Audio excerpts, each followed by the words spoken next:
Hello. Good morning, everyone. Welcome back to the EduChat series. So today we will be speaking to a very interesting speaker. So I guess a lot of you have been joining in during the Education Summit. So good morning to everyone for joining in into this session today. So today it's all about creativity, right? We are going to be speaking with one of the teachers that represents that very well. So before we actually start, I just want to say hello, good morning to everyone. So good morning to Huang Pei Xing. Good morning to you. And for those of you who just joined in, please do share this out to any of your teachers and friends that you would feel that this session will be beneficial to them. Please do share it out to all of them as well. Okay, so before we actually start, right, for those of you who actually just joined in on this EduChat series, keep in mind that the main session was the Education Summit 2020 Series 2. And this Education Summit 2020 series, right? We actually had it last 2 weeks ago, whereby we had close to about 16 speakers coming in sharing all of their insights about education. And one of the speakers that actually shared on the stage was Datin Tiew Lee Sin, and she was actually sharing on a very interesting topic about creativity and how you can develop a creative mind for your children. And we will be extending that conversation in today's discussion with the EduChat series, where we will discuss more in depth on the ins and out on how you as a teacher or you as a parent can bring in education in a creative manner. So without further ado, I would like to bring in Datin Tiew Lee Sin to come on stage together with us and to add on any of the questions that we may have discussed earlier. Good morning, Datin. Hi, good morning, everyone. Thanks, Good morning. Jay, for inviting. Yeah. All Hi, right. everyone. So Datin has been coming in the last 2 weeks ago, discussing all about education and also about creativity as well. So Datin, maybe if we could start off the discussion.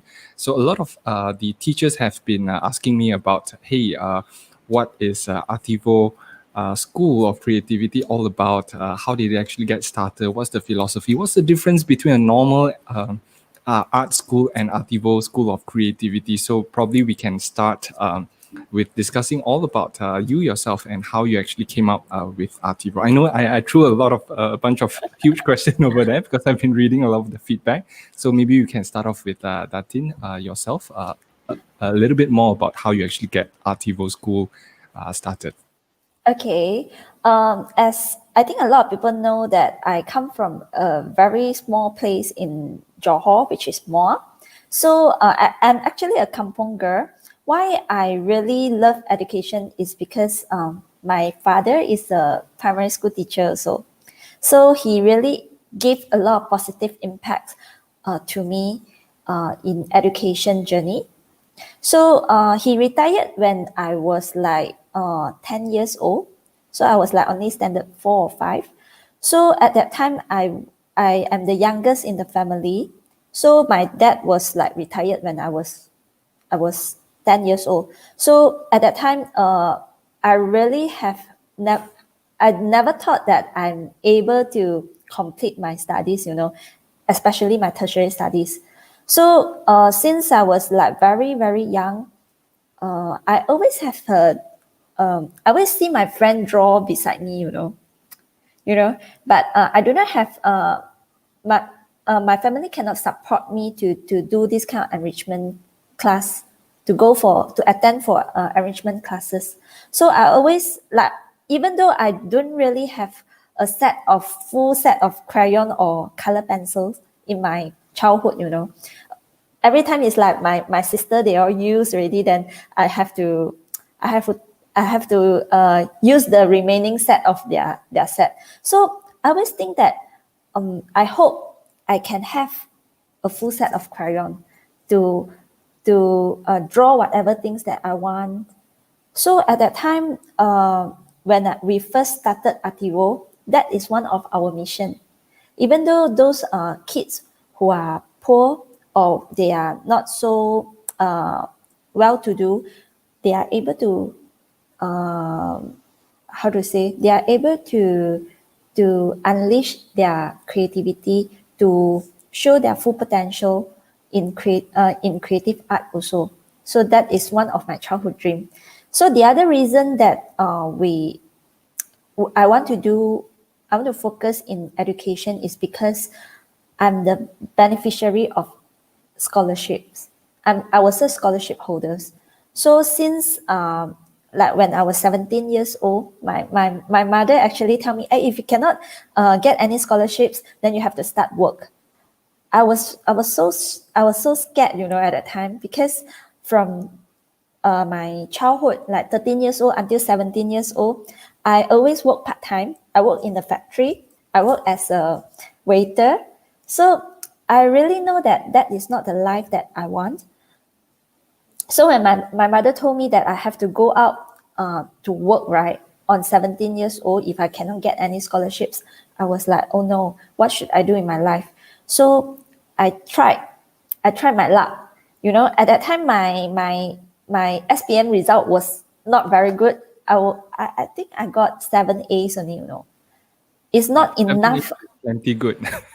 No, but it's not eligible for me to really get a full scholarships, because normally full scholarship they need, a full straight A students. Yeah. So at that time I was in mall, right? Then I packed my bags. Then I took a bus to Inti College for interview. That's for the Star Education Fund interview. So at that time, there were three panels interviewed me. So they asked me,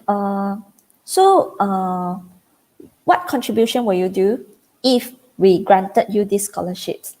So at that time, I was telling myself, I want to contribute.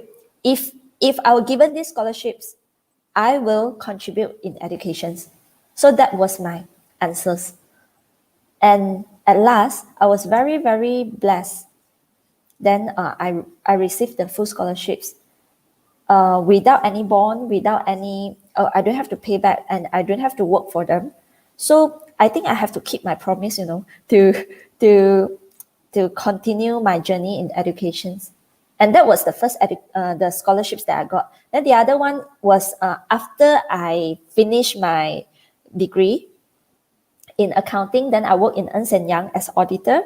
Then I received another scholarship to send me to Australia to further my master's. So I think education really bring too much of impact in my life, really changed my life meaningfully. Without education, I wouldn't be who I am today. So I'm really thankful. That's why we are into education. And a lot of people always ask me, why creative art? Why creative art? As I shared last 2 weeks, right? Creative art is the next trend. It's something that I want to give to my child also, because that will be the future trend, which is very important to every kids. So another reason is I want my kids to be very happy when they see me. So we use actually Artivo is a professional art school. We use art to build character. So it's art for character building. Yeah. So that's why, that's the reason. Okay, I guess shortly in a while we will delve in more deeper into character building and how creativity can actually help develop that. Maybe if we zoom in into your life as well, Datin, in terms of your first encounter with creativity, right? When you were young, could you lead us through on the story on how you actually got your first artwork or your first creativity project in your childhood? My father always say that I'm a very creative person, because last time when I learned maths, I actually come up my own question for myself, Yeah, that's the way. I don't really follow what teachers are teaching, because I don't go for tuitions. So at home, I have to teach myself. Yeah, something like that. And my sister, they all grow up already. So normally my left hand play with my right hand, like that. And you get what I mean or not? So my first artwork was like very young, when I was like 5 years old.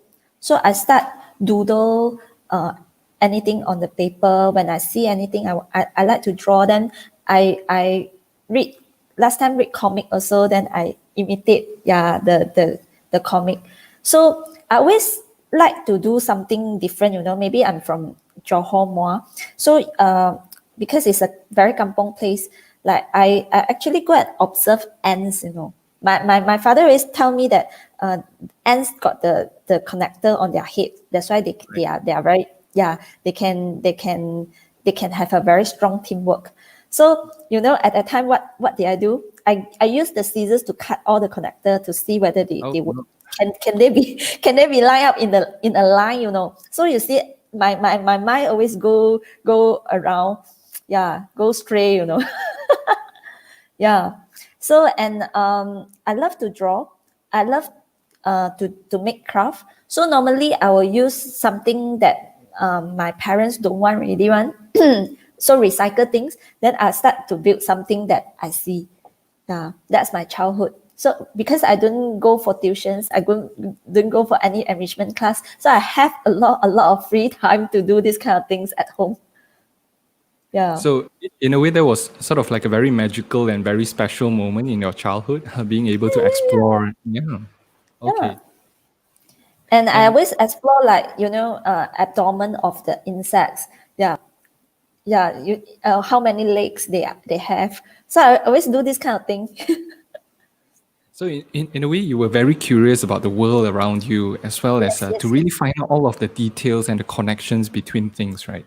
And yes. how did it actually transpire when you actually go into school? Are you excelling in art? Was art your favorite subject in school? Yes, actually, art is one of my favorite subject in school. I'm not a very like super academic person, and art is one of the most, how to say, most of, I think, interesting subject in my during my childhood time. Yeah, I really love it. So at that Right. time, yeah. So-called subjects like mathematics, essays, were you excelling very well in those subjects as well? Maths and Mandarin last time. Yeah, maths and Mandarin. But I always try to, I'm not good in memorizing things, last time. So I always use a picture to guide me. So I remember picture better. I think everyone does that lah. If I tell you, Jay, I have a very beautiful rose. What is inside your mind now? It shows a rose picture, or it shows ROSE, or any words character. It shows picture or words. Probably a bouquet of 99 roses Yes, together. right. Red roses, right? So normally, I think our minds captures pictures easily.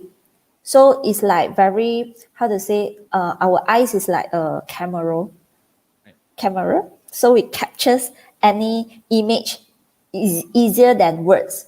That's why I think you see last time, ancient time, right? They always draw a lot of drawings on the rock. Right. So it developed before words. So for me, if we want to teach our child, or if we want to be more creative, everything starts from a pictures. Even though words also start from picture, right? If you notice, last time, Right. all the Mandarin words, yeah. So Yeah. it is very important to have a good, how to say. So normally last time when I try to learn, right, something new, I try to transform it into a picture look. Yeah, I a see. picture. Yeah. Okay. And from your teachers when you were young in primary school or secondary school, right? How would they actually describe you as a student if you look back into your schooling days? Okay.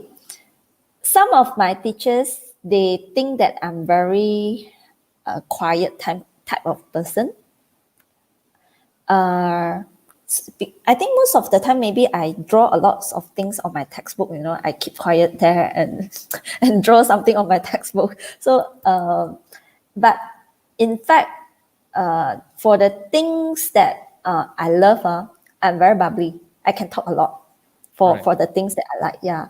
So two-faced lah. I think normally a person don't have an exact personality. Normally we have a few types of personality, and we show it on different time. Okay, and moving on further, how did you actually get into accounting? So accounting, to our mind, it's much more of like a very structured. It's like a very uncreative, if I may say.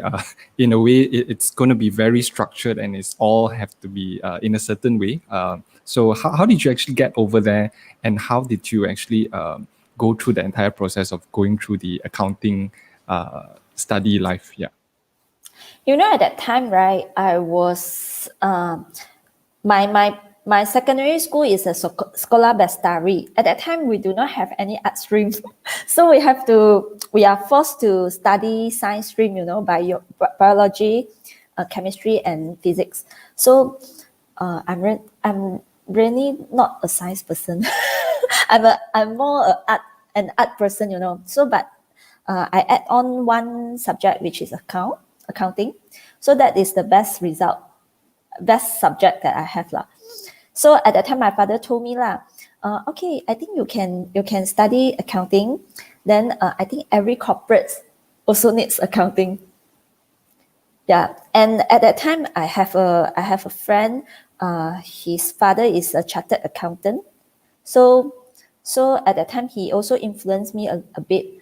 So when I think it's fated, when I fill up all the application form. Last time we apply the Star Education Fund from the newspaper, right? So all the college, I don't know one, because I'm from Moa. So the only college that I know is Inti College, because they came to my school to do all the promotions before, like the campaign. So I know that college. And the only subjects that I understand is accounting.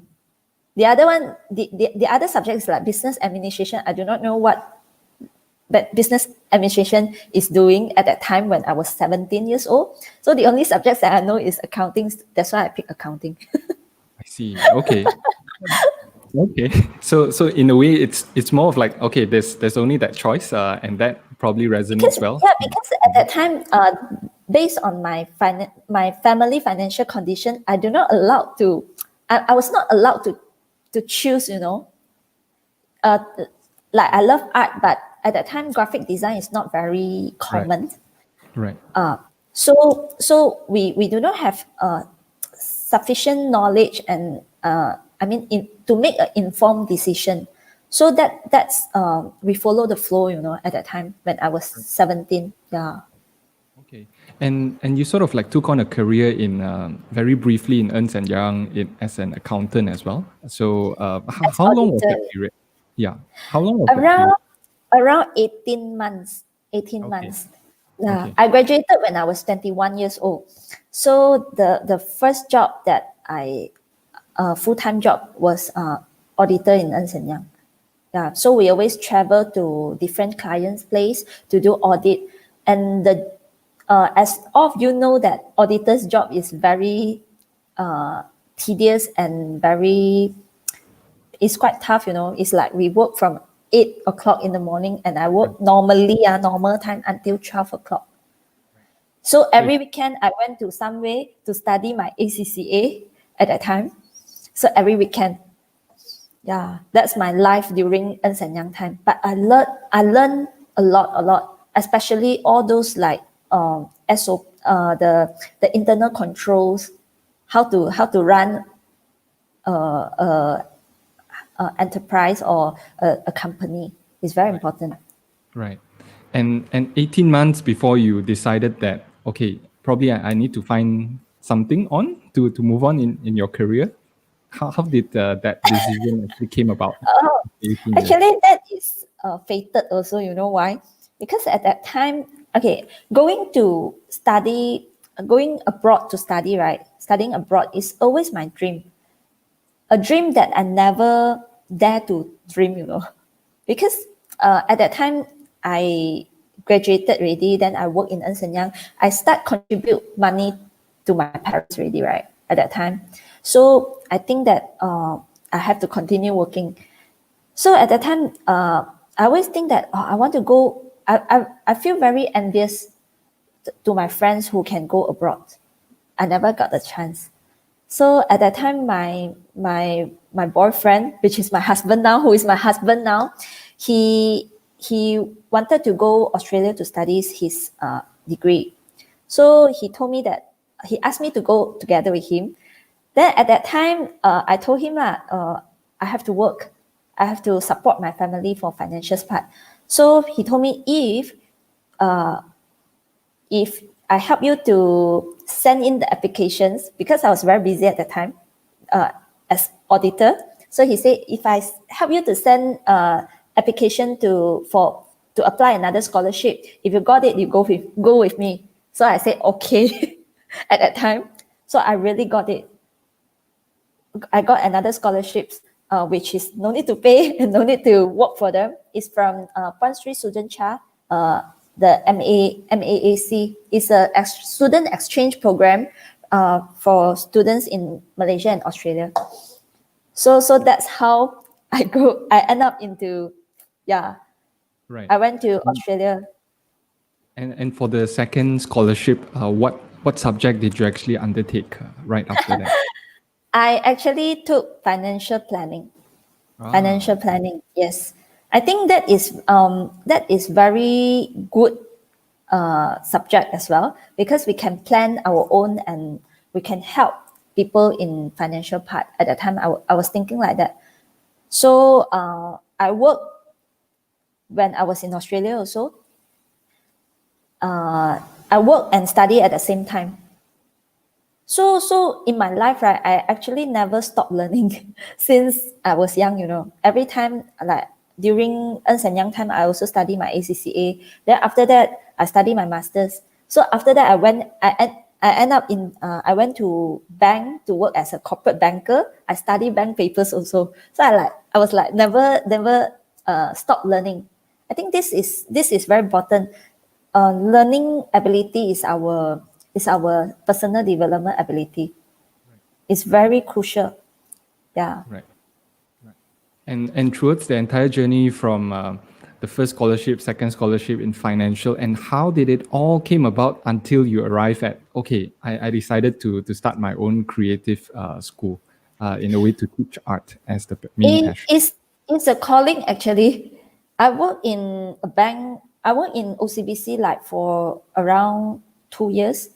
So at that time, every day, right, I ask myself, I see my managers, I really think that our happiness shouldn't be decided by anyone. Like your boss give you good rating, performance appraiser, then you feel very happy, or they give you good bonus end of the year, then you feel very happy. I think we should decide for our own happiness, and we should decide for our own life.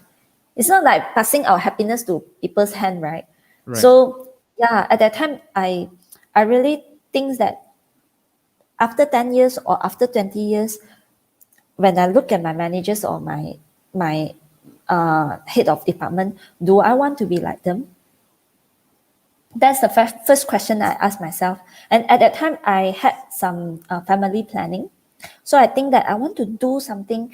I want to design a syllabus for my kids, for my own kids. Right. So I want them to grow like me, like last time. I want them to be very happy. Yeah. So that's why I really think that I should make a change and change it bravely. Right. Okay. And so let's talk about Artivo School of Creativity, right? So how did the concept actually came about, and what was your initial intention when you actually start off with this school? Intention. At that time, I just want every child to be very happy and creative. That is the only intention. Yeah. So, and I want to use education to help education. So how I do is one of it is I set up a charity art exhibitions. So that is very important. I let our student to set up to draw a projects, their final year projects, so they can set their own price, bidding price. Then they can sell the art piece to anyone. So once they get the proceeds, they can help less privileged kids. So my whole philosophy is education help education, children help children. Right. Yeah. So that is how I come across this idea, and we started Artivo. Right. And let's zoom in on Artivo, right? I guess we didn't have the chance to really delve into Artivo and what's it about. Yes. So would you be able to briefly describe to us what Artivo School of Creativity is all about? Okay, Artivo actually, it was started in 2016, October. So with the first branch in Alam Damai. At that time, we only have 2 kids. And that 2 kids is, the first 2 students is our relative kids. So we started from a standalone studio with only 2 students. Then grow until now, we have 19 branches with more than 1,000 students. I think the main reason for such growth is because parents really feel the value of our teachings, really love our teachings because they see transformations and personal development in their kids.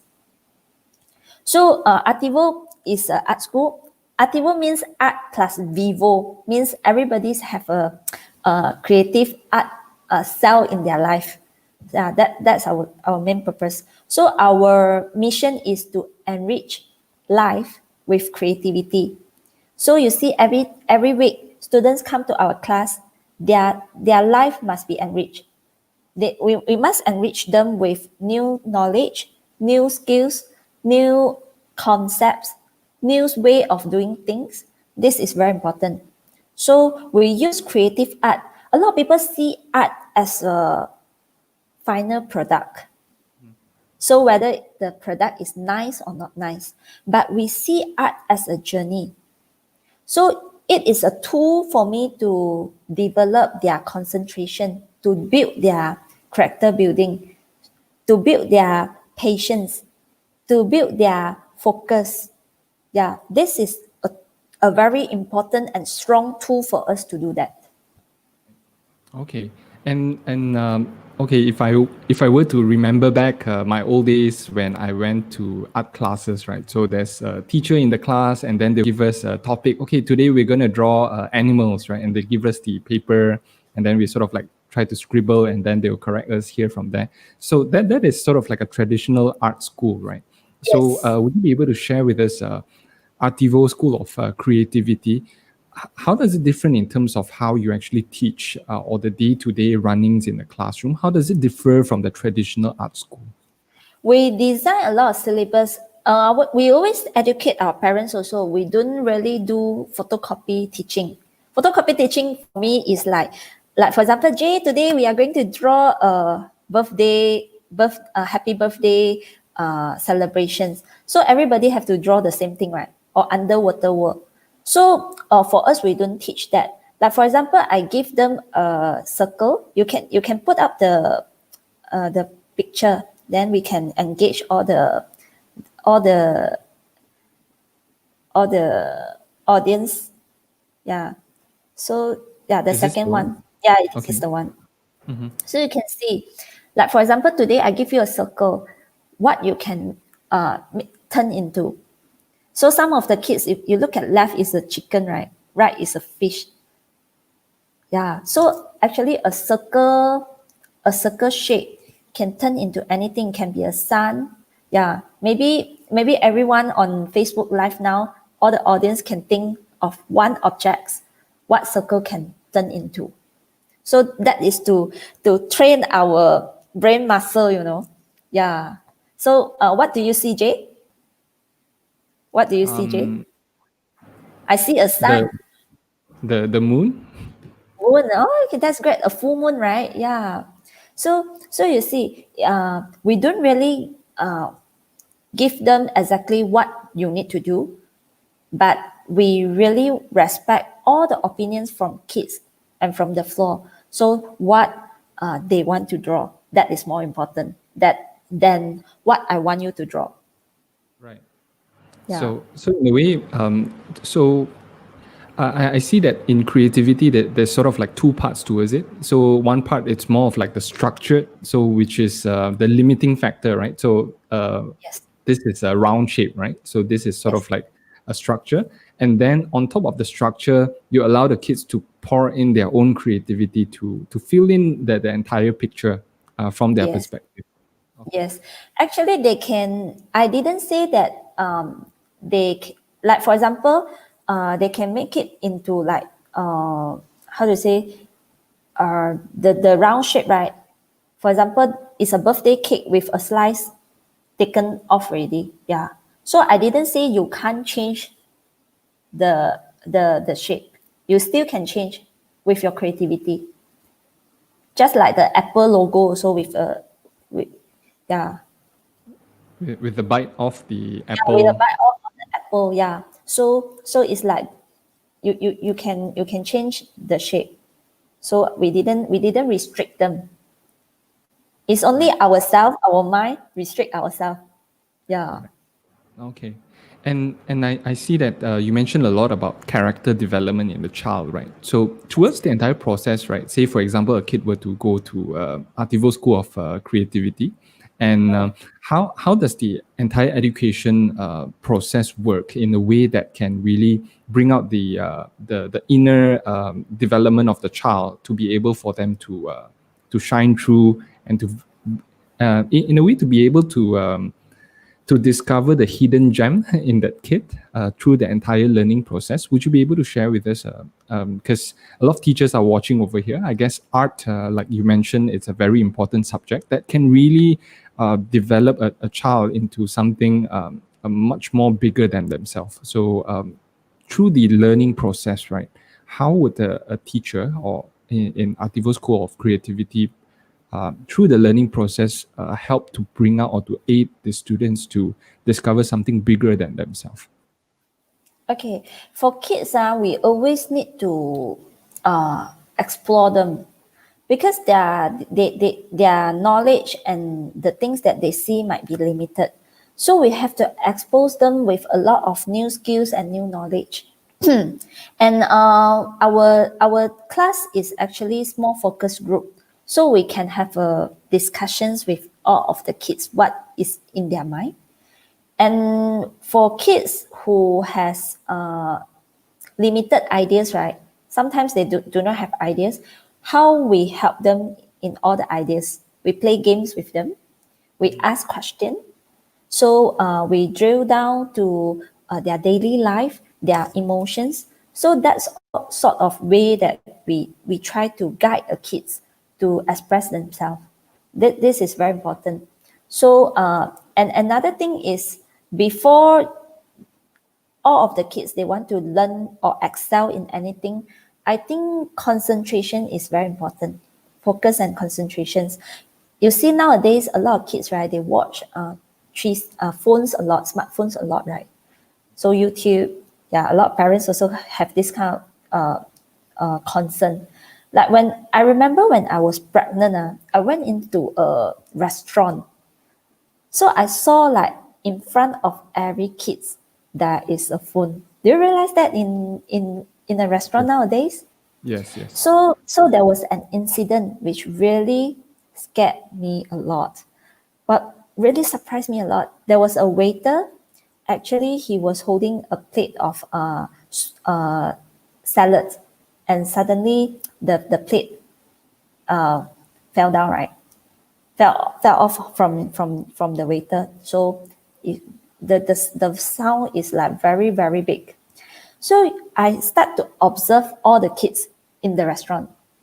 The first kids still stare at the phone, didn't turn his head to observe what is happening. Okay, that is scary enough already, right? But the most scary part is the other kids actually makes the voice louder of the phone Wow. because of Okay. the. So I was like, wow, that cannot be happen to my kids. All right.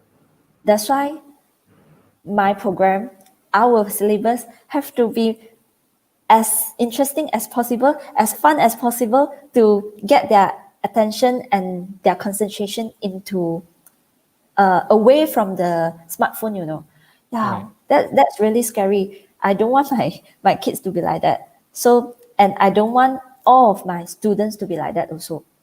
So for me, concentration is very important. It really give a better learning ability to kids. When they focus something, they learn better, and really encourage passion for learning, because kids will go into learning state faster if they can concentrate well.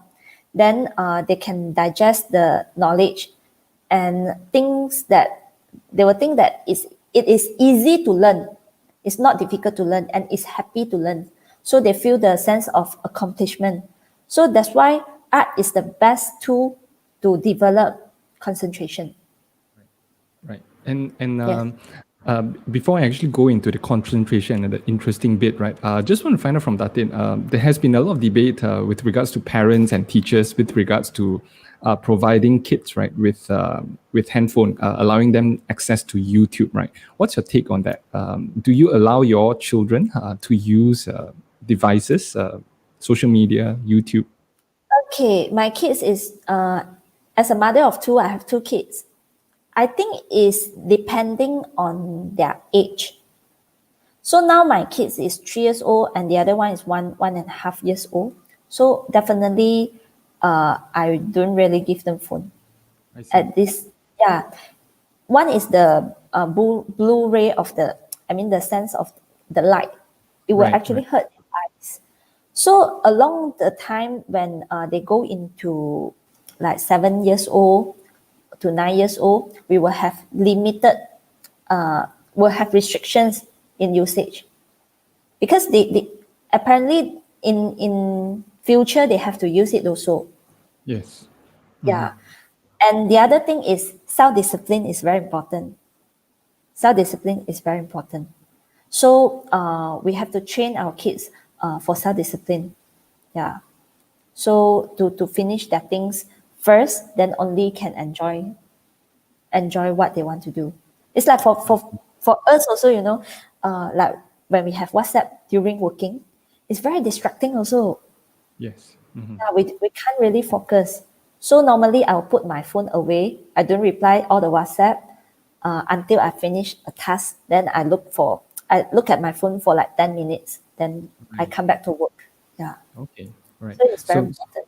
so in a way, your take is that before 7, it's best not to expose them too much to technology, but maybe after 7, then we slowly Slowly give introduce it. a bit by bit. So recently I come out with a new course which is graphic design. They use the computer to design an artwork. We also start from 10 years old Right. until secondary school. Right. We Right. don't expose them too young. Okay, right. Yeah. So thank you for that. So probably some of the parents and teachers that has been asking. So probably we can get some insights from there as well. So I really want to zoom in into the interesting bit, right? Because I see that a lot from your pictures, from the Facebook group of Artivo, the kids are filled with so much enthusiasm when they are dealing with the artwork that they are creating, and I can see a lot of creativity from there as well. So, as an art teacher, right, coming from an art teacher's perspective, right, how do you how do you create the syllabus or the classroom learning, right, in a way that really attracts the kids' attention and to attract them to be very engrossed in the artwork that they are working on. So, would you be able to share some of your methods on how to make things The interesting? first thing normally I do is get them involved. Get them involved. Like for example, today if I want to teach them like jellyfish, how do you? I asked this question before, right? How do you differentiate a jellyfish is a female or male? We actually want to create and boost their curiosity first to actually make them feel involved in the lesson. So like Jake, Now we do a role play. How do you know that this jellyfish is female or male? Oh, I How? see. That was it. Hold on, let me go and Google and see. I mean, a lot of people will say, "Oh, I look at the pattern, I look at the size, Yeah. I look at the color." A lot of kids will tell you like this, Right. but actually, And there's for those watching right now also, right, do let us know on the answer for that question. So the question is that, how do you know if yeah, that, a jellyfish, if it's a male or a female? So there's no prizes for this, but you can comment down below. Let us know your thoughts on that. Yeah. that's quite interesting, you know. A lot of people say size, a lot of people say color, pattern, and what else? The shape, transparency of it, the color of it. Yeah. the shape. So how? So Right. is there any reply from the floor? Yeah. You have a little bit of delay, but yeah, we hope for your answer. Do let us know if it's a male or a female. How do you know if it's a male or a female for a jellyfish? So Joan over here says that it depends on the color. Okay. Okay. So what color means male or what colors means female? Yeah. I So suppose like so. blue is a male and pink is a female. All right. So like I always ask also like penguin who actually hatch the eggs? Actually hatch the eggs? All right. So there's a second question. Is Yeah, it the father or the mother penguin, the male or the female penguin that hatches the egg? I like to prompt this kind of like question to our kids, so our children. Like they really love this kind of question, you know. Right. To do some brain exercise to wake them up before they start working. Right. Okay. Yeah, I guess we can proceed on with it from there. So like Yeah. for the jellyfish, right, is asexual. There's no male or female jellyfish. So jellyfish is asexual. There's no male and female. So we don't have to differentiate them from male or female. Yeah. So Right. there's no male or female, same sex. So and they can clone themselves. Right. So it's asexual, so there's no male or female characteristics. Yeah. Yeah, there's no. So they can clone easily. Okay. And there's no brain for jellyfish. Yeah. So we tell a lot of this kind of fun fact to our kids. Right. Right. And how does it actually tie in together? So okay, you grab the attention of the kids. Oh, okay, I didn't know that jellyfish that does not there's no characteristic of a male or female. And how does the progression actually work on along? Okay, then we will show them some photos and videos of jellyfish. So some of the jellyfish glow into the dark, and some of the jellyfish they are transparent. So using art, how can we make a magic to turn the jellyfish into transparent? So we teach them special technique. Do you want to learn? Something like that. So we will step by step teach them. Right.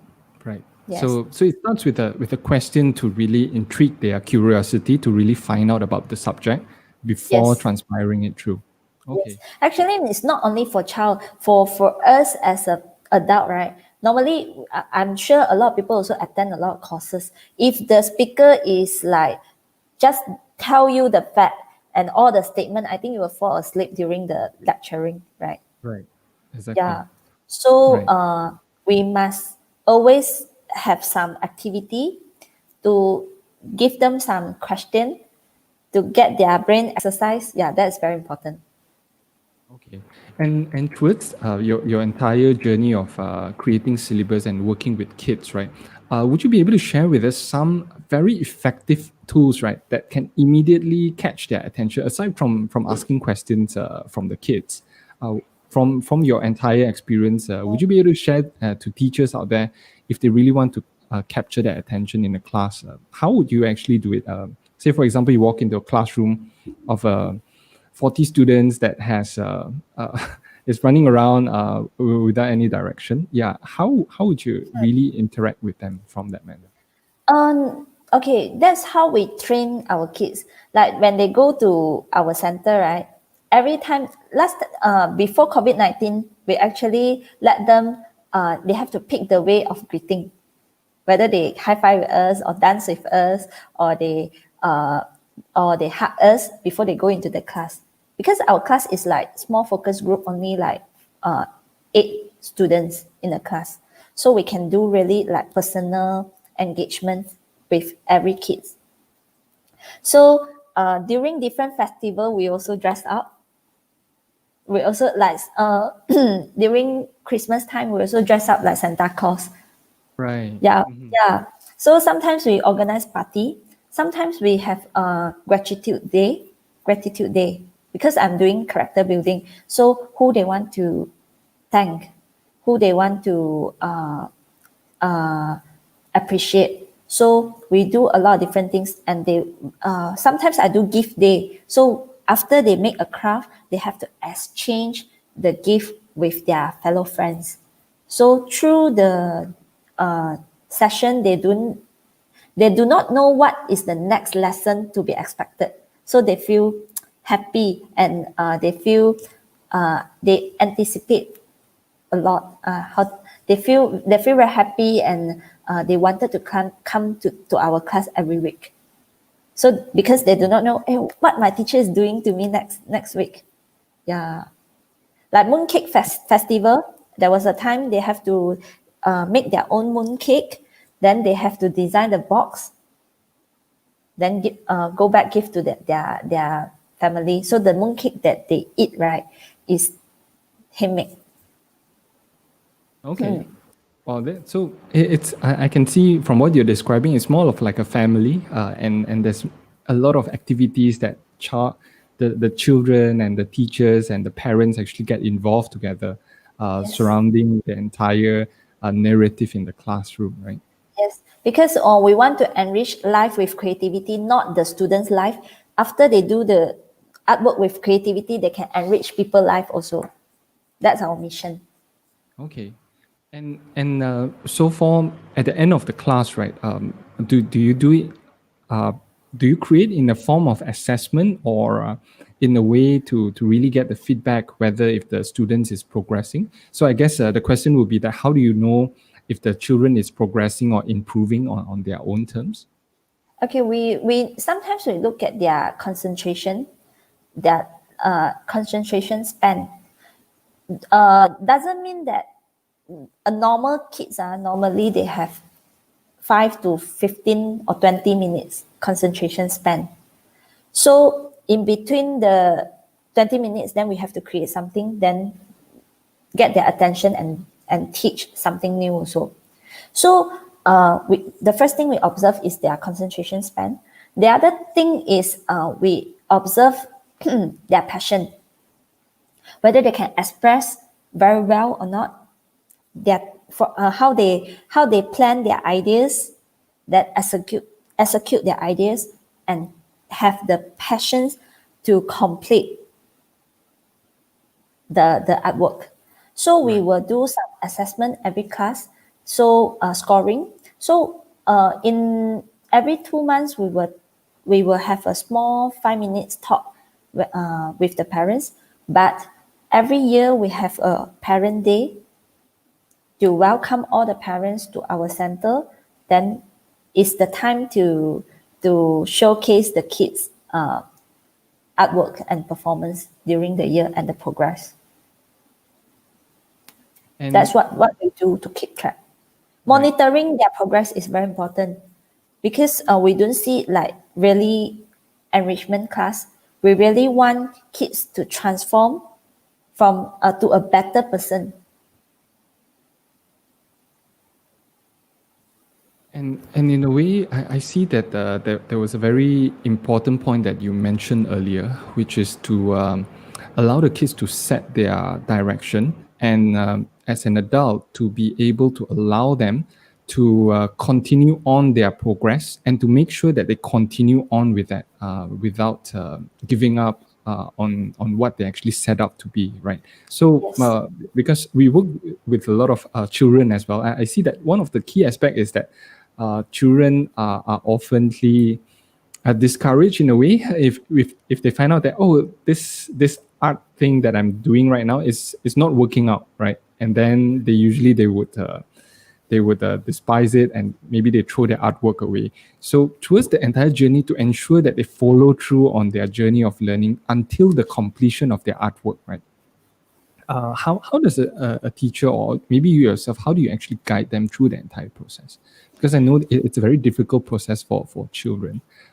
So how can an adult or a teacher actually bring about the encouragement to ensure that they continue on with what they are currently expressing? I think courageous is very important. One of the life skill that we want to teach our kids is problem solving and be courageous. These two qualities is very important whenever we need it in our life, no matter how old are we. Did you agree? So how to solve problems, problem solving, and be courageous. So there was one time I realized when I bring my kids for injection, normally parents will say what? Don't be afraid. It's not pain. Do you think that is really not pain? Not It's quite. not really, yeah, not painful. Actually, when we say don't worry, it's not pain, this kind of word, right, doesn't help with their feelings. We have to acknowledge their feelings. So whenever they feel that they want to give up, really acknowledge their feeling and try to understand why. Try to understand why, the reason, their emotions. And teachers is the best example to show them how to resolve problems. So like the artwork is already spoiled already, right? Like not very nice. How can the teacher guide them to solve the problem and make the artwork beautiful again in their eyes? If I see it beautiful, there's no use. It's not useful to me. But it's the kids. They feel confidence when they show the artwork. That is more important. Yeah. Right. So we have to teach them, understand them, acknowledge their feelings, and really find out the reason. Then guide them step by step. So to grow their problem solving, to develop their problem solving skill, and make them more courageous. Okay. Yeah, and we can really see this, especially in adulthood, right? Because we work with a lot of teachers as well, so, and a lot of parents as well. What we see is that there seems to be a narration that parents or teacher, when they were young, they were oftenly criticized by teachers on their artwork, right? So, oh, this is not good enough. You get a C on your artwork, or you get a D from that manner, and that conversation sort of like builds up in their brain. When they actually grow up, right, they seem to feel that, oh, what I'm doing over here is not good enough. And then they go into the mode of, okay, let me do it again. It's not good enough. I gotta do it again. And I see that prevalent in a lot of young adults in a way, Yeah. that they develop those kind of They, skills. they doubt. I mean, they have really poor confidence, self confidence, not strong enough on their confidence and self esteem. This is normally, as you said, is the main reason is by their growing up process, whether it's from teacher or it's from parents. Like, let me ask you, do you think that Mickey Mouse look like Mickey Mouse? Is Mickey Mouse look like a mouse, a rat, a real rat? They have a characteristic of a mouse, but does not look like a mouse at all. Yeah. Is Winnie the Pooh looks like bear? The Looks real more bear, like a like bear than, huge yeah. and a black bear. If the designers of Winnie the Pooh and Mickey Mouse, they were criticized when they were young like this, right? I don't think there is Mickey Mouse and Winnie the Pooh nowadays. Right. What I'm trying to say is, we don't have to teach them to draw exactly the same, like what we think. The more important is what they think. Yeah. So it is very important to let all of the educator know also. We don't restrict our kids with what we think. Yeah. So I think it's not fair to the kids. And creativity actually shouldn't be suppressed.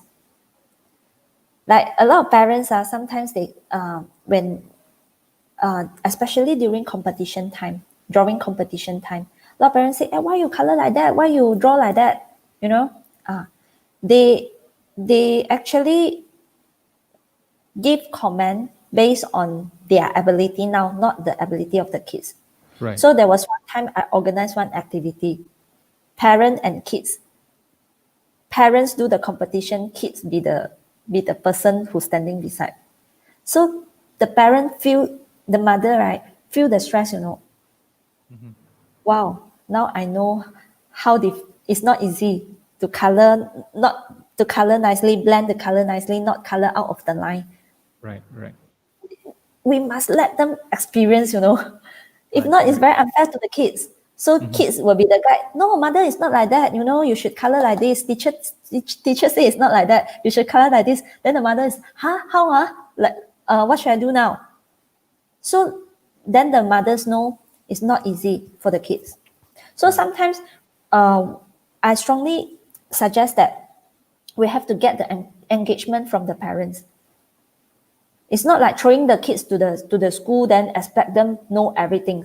They must grow together with the kids. And it's very unfair to tell the kids, you should do this and you should do that. Yeah. And interesting that you say that as well, the process of creating an artwork, right? From the adult's perspective, it's almost like, everything has to be perfect every step of the way. Maybe if I share one of the videos that I saw, right? You do know Picasso, right? One of the most Yeah, famous. Picasso, yes. Yeah. Just now I was thinking of that also. If you see Picasso drawing is like a lot of people say, hey, what is he drawing? But people is very famous. It's from different perspective. Right. And also there was this video of an incident, right, whereby a friend of Picasso's, right, actually hired a videographer to Okay. video record his entire process of creating art. So you might have think that, okay, Picasso is like a master artist. He would have been able to easily draw out and create his master art piece. But in contrary to the belief, right, the entire process was very different Very than long. what you expect. Yeah. When he actually drew the art, right, let's say, for example, he actually drew a cow over there with the head on top and the leg underneath, right? And what we see from the process was that towards halfway of the art, he changed his mind and he feel that, it shouldn't be there. And then he canceled it off and he changed again and again and again. So that towards the entire process, it's not like one stroke I created a masterpiece. It's more of like I change little bit by little bit by little bit until I get to the final product. And even after he completed the entire artwork, he's still not satisfied with it and he still wants to make changes towards it. And until then, when we see that, the process is more about iteration and changing instead of a one stroke perfect masterpiece from there. Yeah. Yes, I agree with that. Actually, art is a journey of discovering ourselves and arranging our ideas, For me, it's like that. So whenever we draw, we always think that there's something to improve. There's a better idea. That's life. That's the spirit of the life. We always keep improving. It's not like one stroke we can present the best of us. Yeah, I think this is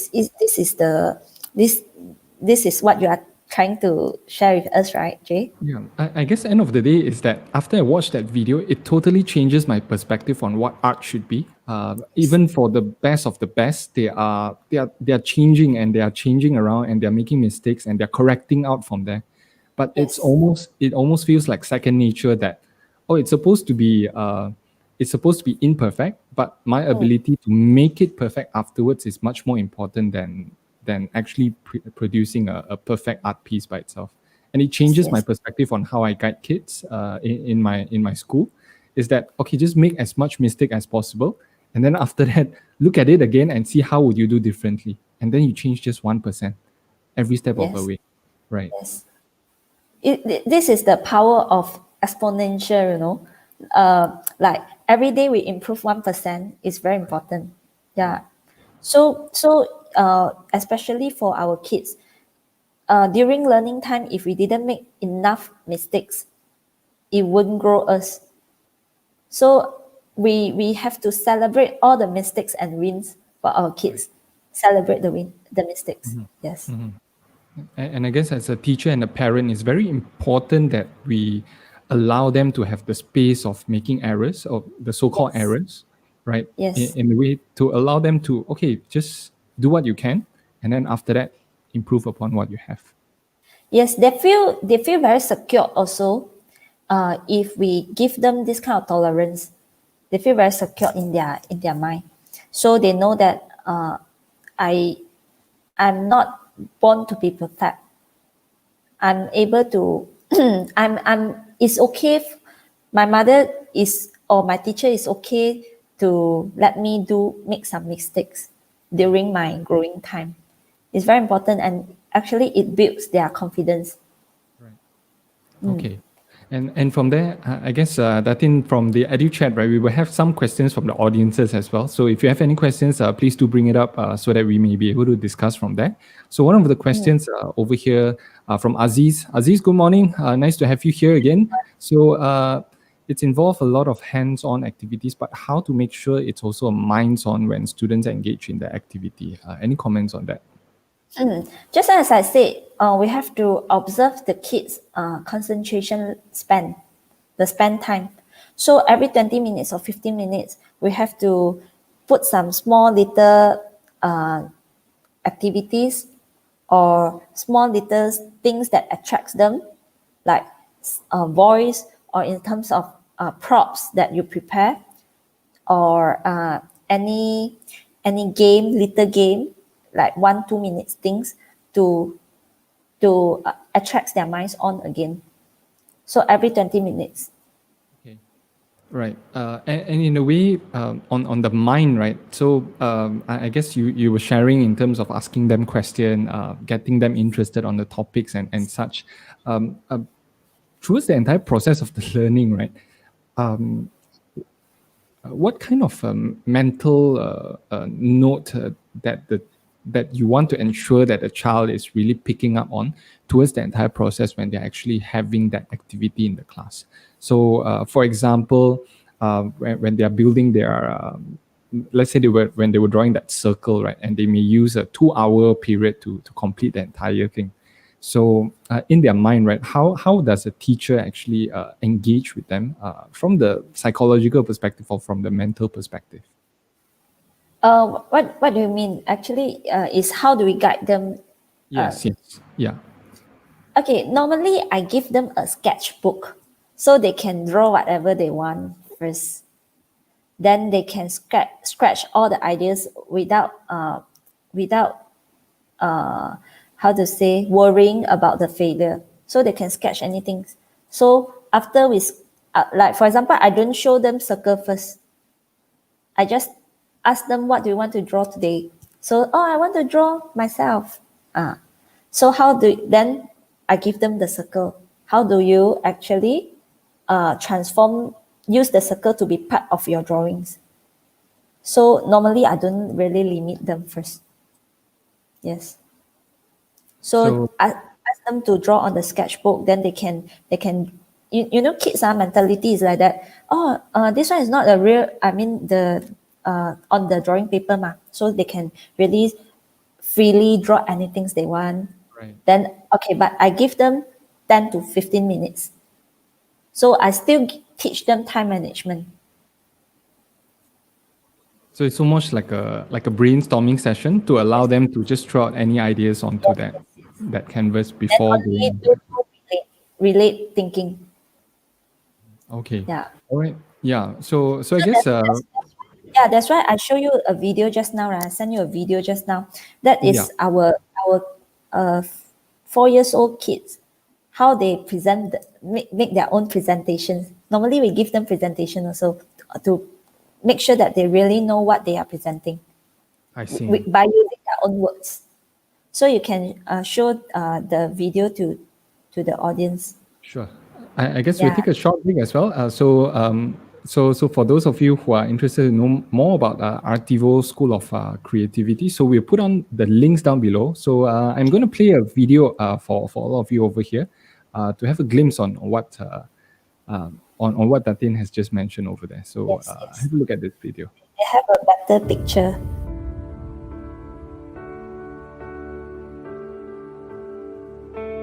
Today, I represent Artivo School of Creativity to welcome all of you to our second annual Young Artist Award ceremony. We are proud to grow from a standalone studio without any single student. Until today, we have more than 1,000 students and 12 branches throughout Malaysia. I believe our art teachers and our licensees are very happy as I am. Without all of you, this would not be a successful event. So last but not least, congratulations to all the young artists and award recipients. Let us witness their efforts and let's enriching life with creativity.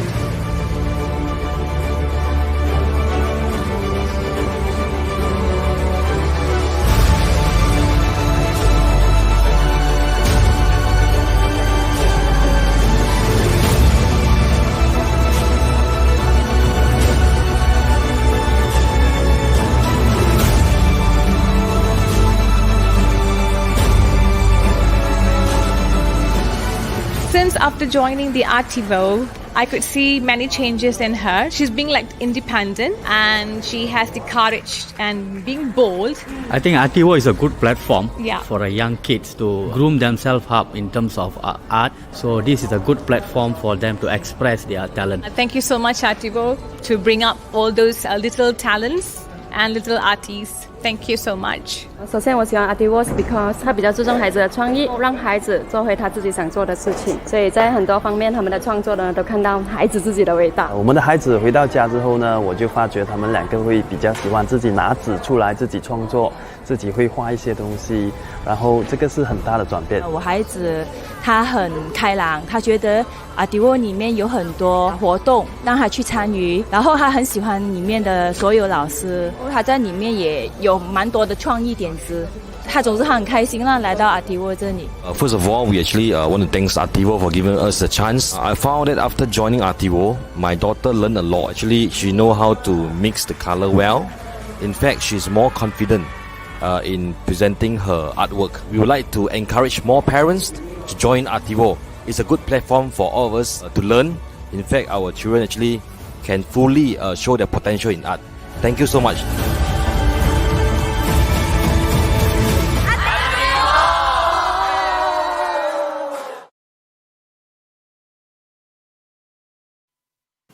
Wow. So that was a very short video from Artivo, and I guess would you be able to share with us what was that event all about? That's the event, our charity art exhibitions. So we actually publish all of the artwork. That's why all the kids they can actually put their artwork on charity. So we can sell the artwork during the day. So after that, we will donate the money. Then the other thing is award ceremony. So we will actually recognize the hard work for the whole year to give them more confidence to every kids to recognize them, then to grow their confidence. That's the most important. That is our award ceremony. So that's the combinations of two events. Right. And the picture that we are showing over here, is this like one of the art exhibition that? Yes. This is the art exhibitions we held last year. Okay. And so in a way, all of the students with all of their artworks, they will have to like sort of like choose their best artwork and to display it for the public. Is it? This is their final year projects. So you see, the artwork you see is all of the artworks are very unique. There's only one art piece in in the world. So even though the theme is the same, at that time the topic was my love. What do they love? My love. So they just draw whatever things that they want, create them, then we actually showcase them. You see, it really brings a lot of impacts in our kids' life. Wow, my artwork is like published, showcased in the art gallery, even though I'm like only 5 years old, 6 years old. So it really changed their perspective differently. This is something that I want to do. Right. So our center is different from other centers. We don't do competitions, but we do art exhibitions. And sort of it gives the child a sense of establishment that acknowledgement that hey, my artwork actually means something, and people are actually displaying it for the public to see, and for the public to actually recognize my artwork as well. Yes, and if you notice that just now some of the kids place sticker on other people's Right. the descriptions, the art description there is they have to pick the top 3 artworks that they like to vote. So they cannot vote for themselves, but they can vote to other people. So I want them to appreciate, recognize other people's work also, not only their own works. So every event, every syllabus, when we design every event and syllabus, we actually put a lot of effort on character buildings element inside. Right.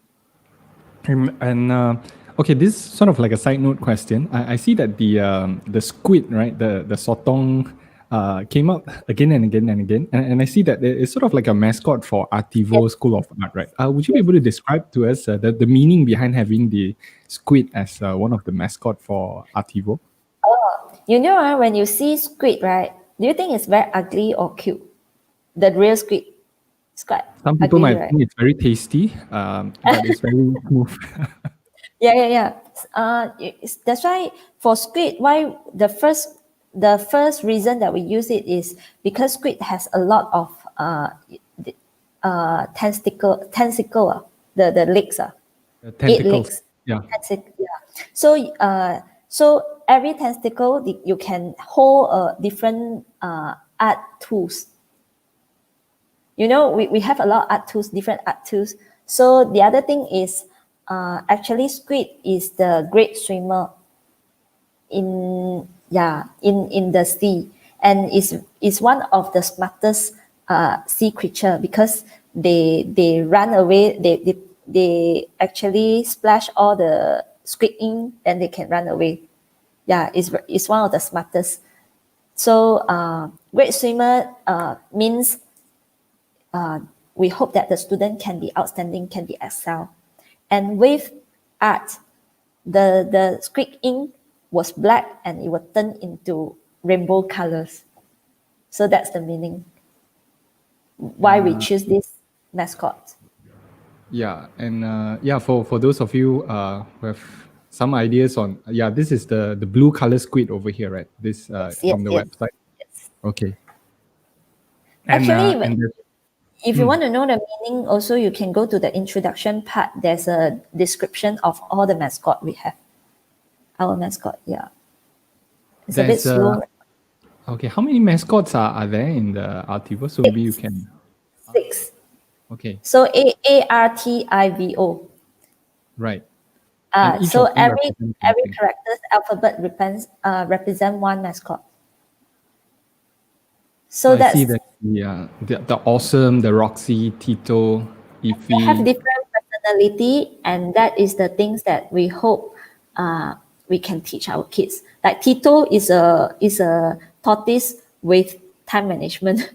You see, there's so we hope all the kids have time management, all the positive personal traits that we want our kids have. Then we put it inside our mascot.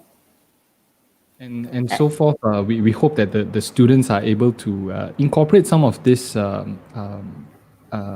values into their own life as well. Yes. Like the social garden, guardian. Yeah. So we want them to be to know how to love the society, love themselves, love the people that care. So that's why Eve is the social guardian. Okay. All right.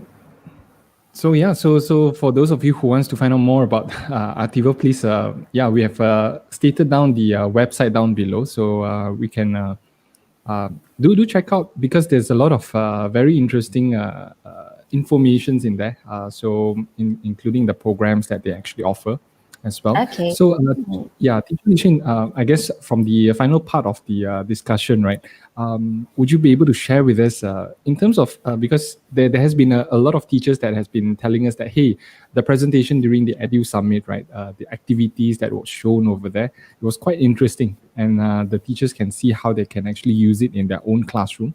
Would you be able to share with us some activities that you find that it's the most favorite in your mind in your Artivo school? So would you be able to share some of the activities or some of the learning journey that was quite interesting? Maybe we can look at the photos that just now I shared with you, Jay.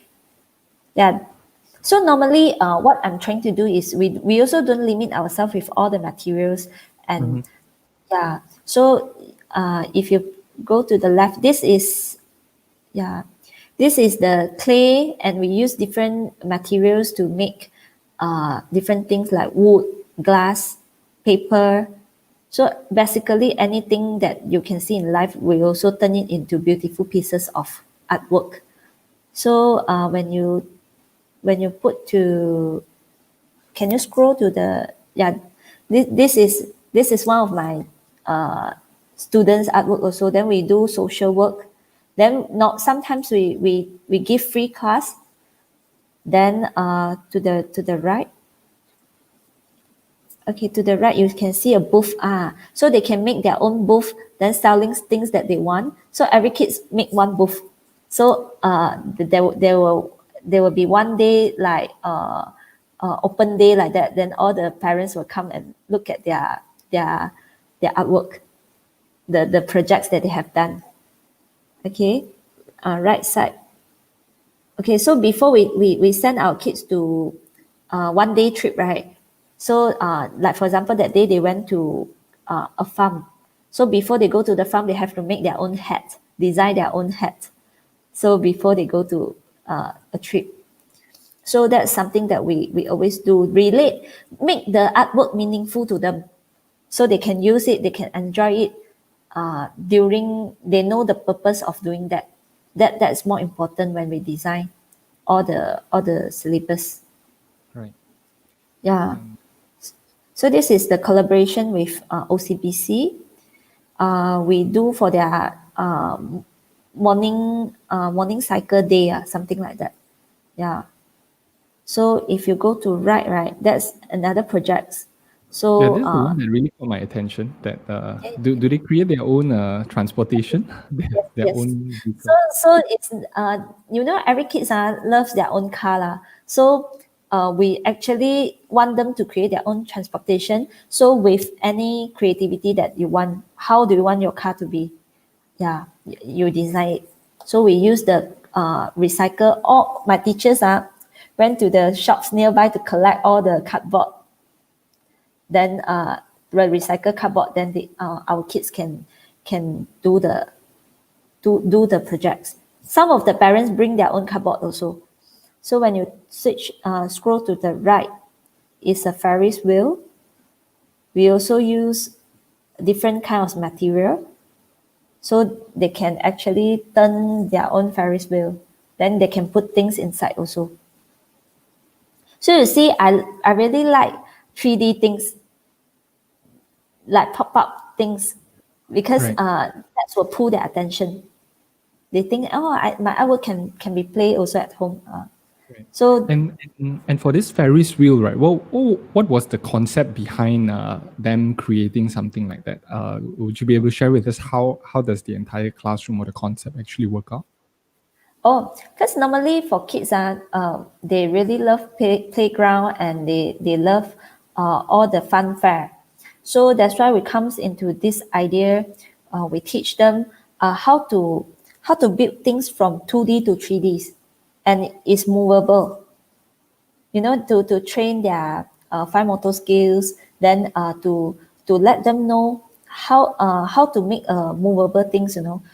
Because a lot of people, like for kids, they the things that they do normally is like very 2D.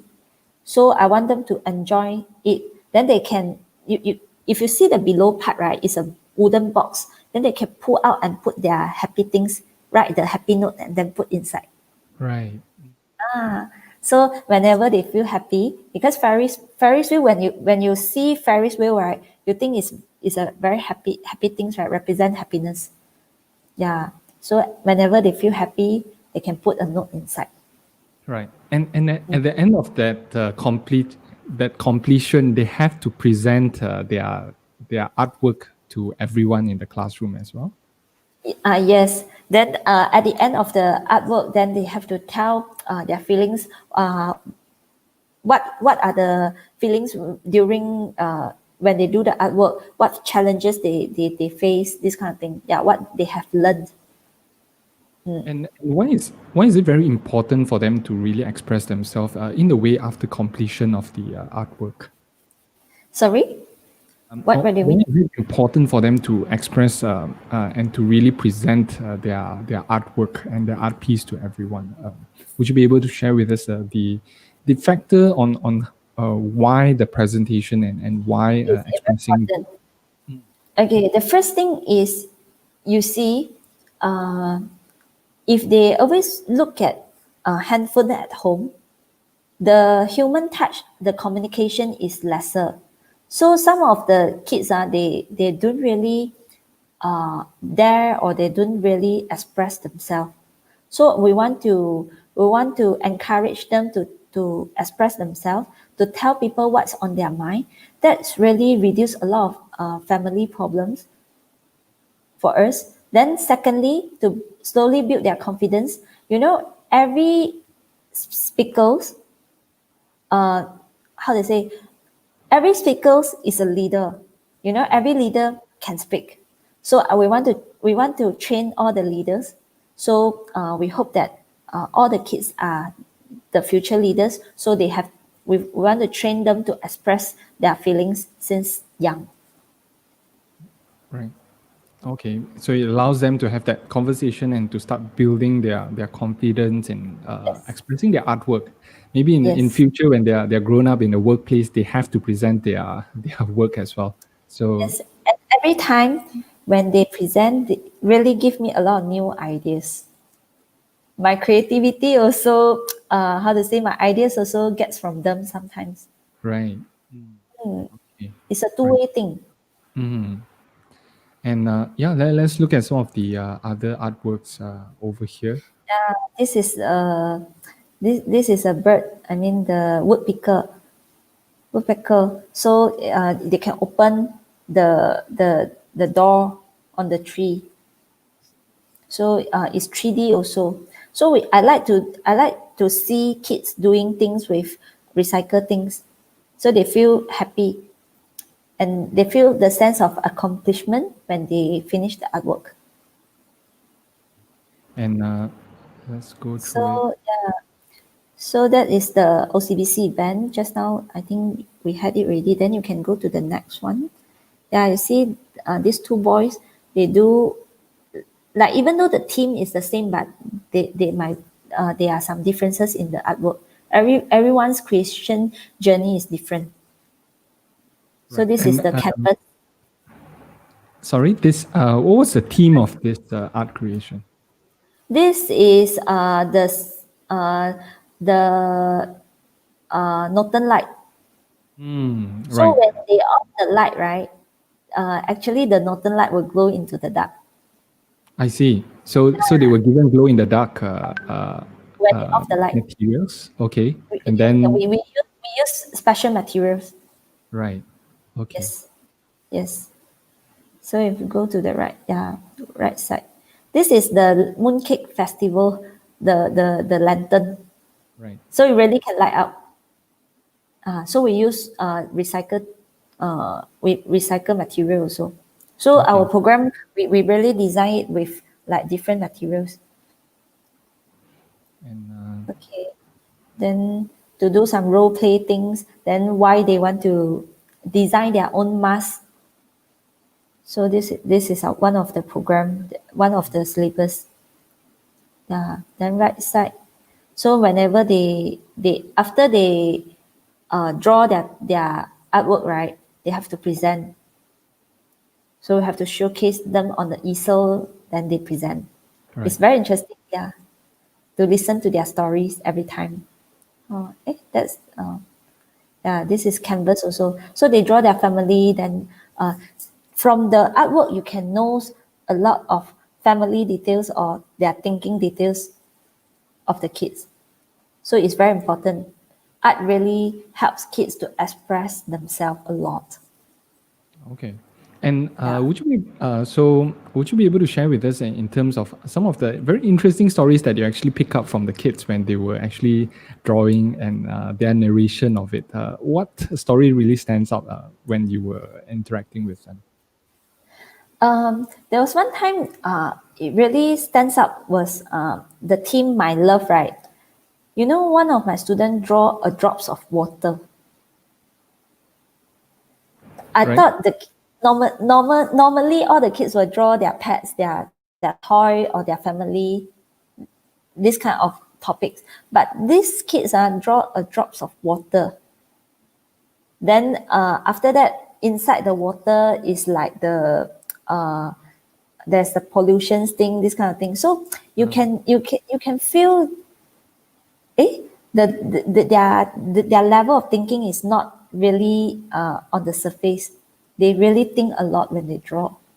Yeah, it really surprised me. A 9-year-old kid draw a drop of water. Then with all the pollution issue, which sometimes adult might neglect it also. Right. Yeah, and I guess so if any of the teachers wants to create and make their own art class even more interesting in a way, right? How can they actually find out all about this kind of ideas to incorporate it into their classroom? Are there any resources that you would suggest to them on how they can create so-called this type of activities to engage better with their children? Okay, of course, now online there are a lot of resources you can make reference to, but keep originality means whenever you make reference, you have to change something, some elements. Don't copy you don't copy completely. So you have to input your own idea to make yourself more creative. At first, maybe you think that you are not a very creative teacher. It's okay. Look, make more references, see more, then get all the ideas, but you have to make changes. Don't copy, then exercise your creativity, build your creativity, so slowly you can be the contributor. Okay, yeah. And right, so I guess from the final part of the discussion, we had this discussion during the Edu Summit series over there, which is the future of education. And we briefly shared about how, and you mentioned earlier as well, to allow students to be able to equip themselves with digital art skills in a way to design their own products. Would you be able to narrate a little bit more about that? Okay, you mean for our new courses? Yes. Okay, so for this new courses is graphic design course. Then they can learn AI and Photoshops. So we actually want to expose 10 years old to 17 years old kids, right, to know more about graphic design first before they really enroll into art college, like the one academy or Datin, this kind of MIA, this kind of college. So we must expose themselves with all the techniques first. Then after they use the graphic design to the tools to design already, right? Then we will actually let them print on the surface like cups, mug, then pillowcase. So they everything that they design actually turn into reality. So we want them to enjoy the effect, so they know that they have a better idea what designing is. So that is our purpose of designing this course. Right. And how old of students can actually enroll in this program?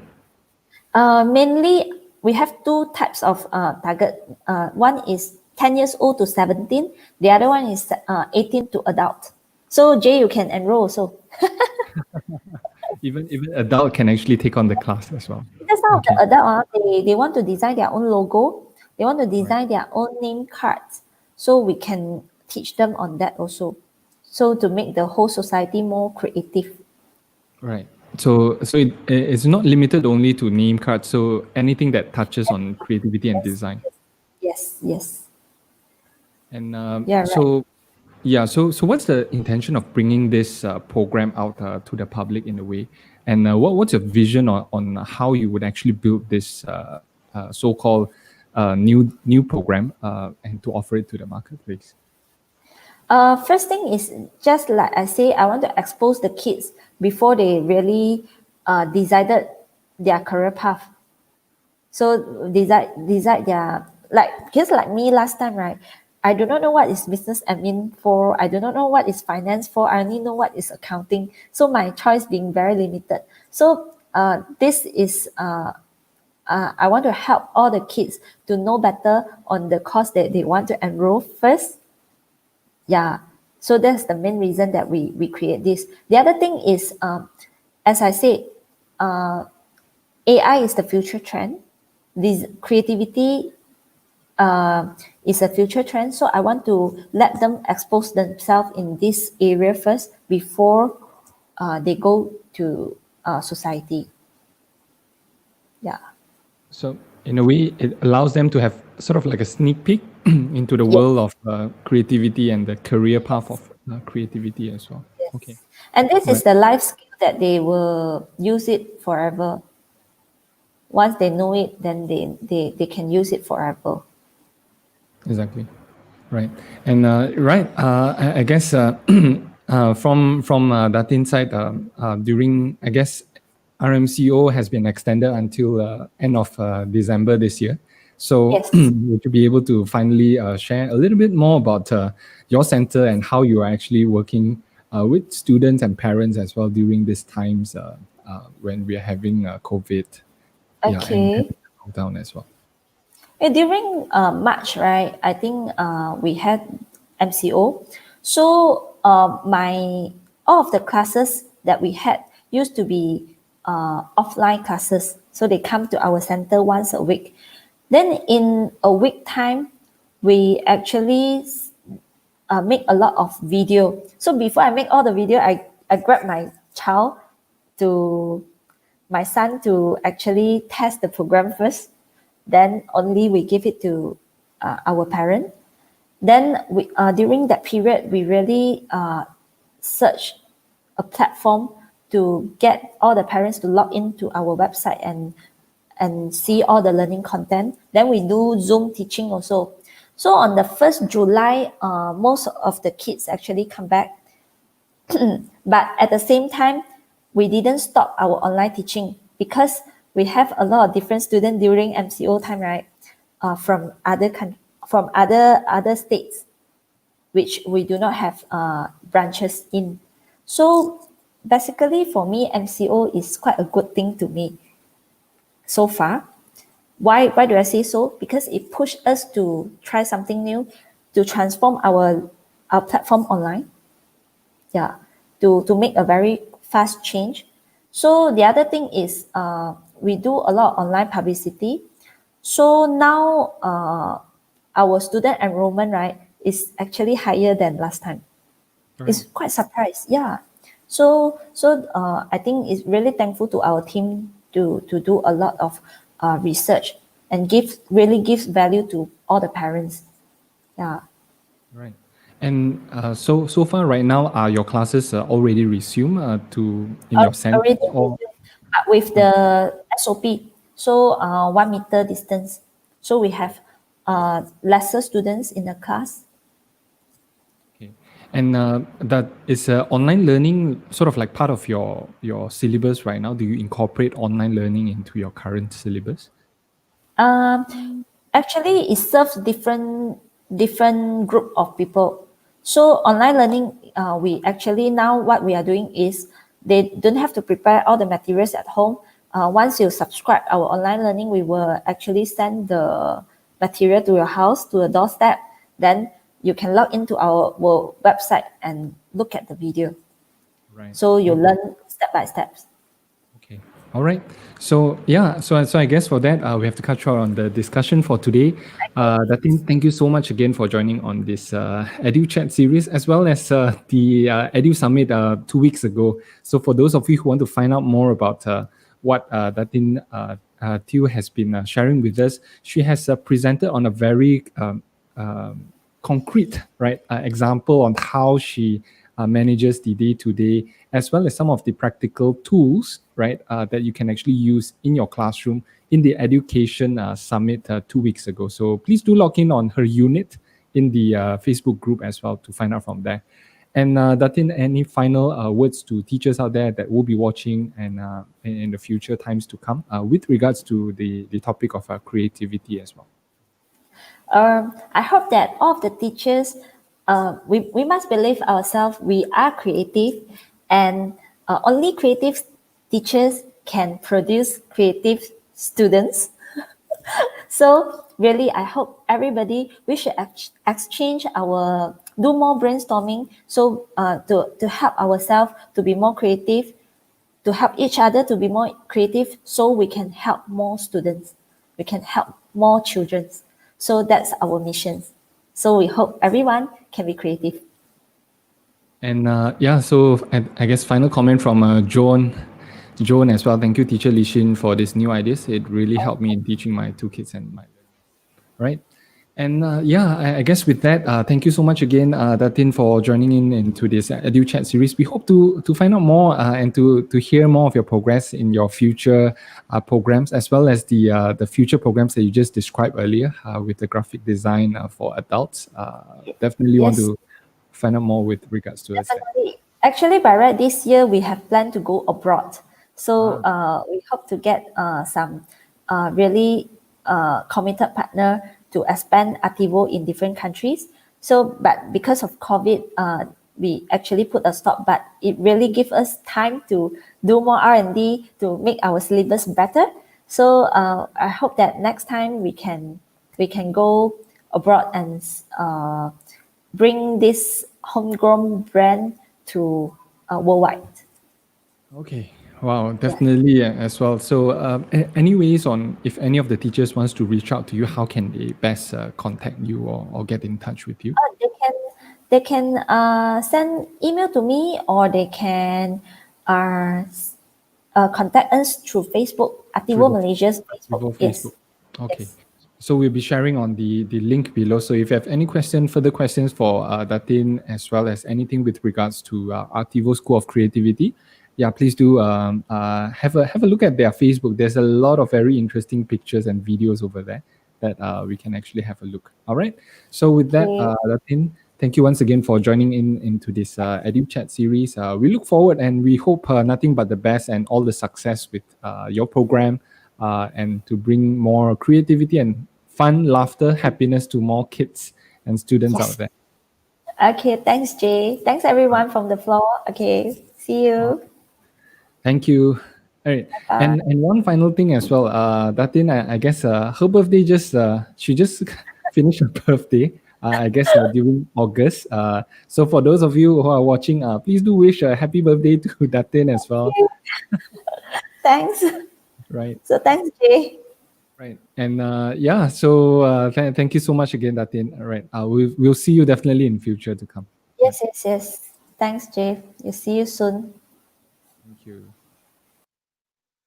All right, so there was Datin Tiew Lee Sin from Artivo School of Creativity, sharing on her insights on creativity and more of Artivo School of Creativity's artwork classroom, as well as teaching method on how you can bring creativity to your students and to develop a creative mind. So I hope that you have enjoyed the session earlier. So if you have more questions with regards to Datin as well as the Artivo School of Creativity, please do log on to their Facebook, which we have been sharing in the comments down below. And if you have any questions with regards to the EduChat series and Education Summit, you can also hit us up. And if on this email down below, we'll be sure to address any questions that you might have from there as well. Right. So I see that from the past 2 weeks, there has been a lot of new participations from different teachers onto the Education Summit Facebook page. So please do make sure that you understand that the Education Summit has not, you can still access all of the videos from the Education Summit, right? So what you can do is that I will probably do a short demo video in a later time. That you can just click in the unit session, then you should be able to have access to all of the videos by all of the speakers presented during the Education Summit 1 and Summit 2 as well. All right. So with that, I guess let me end this session by stating that creativity is always in the heart of all children.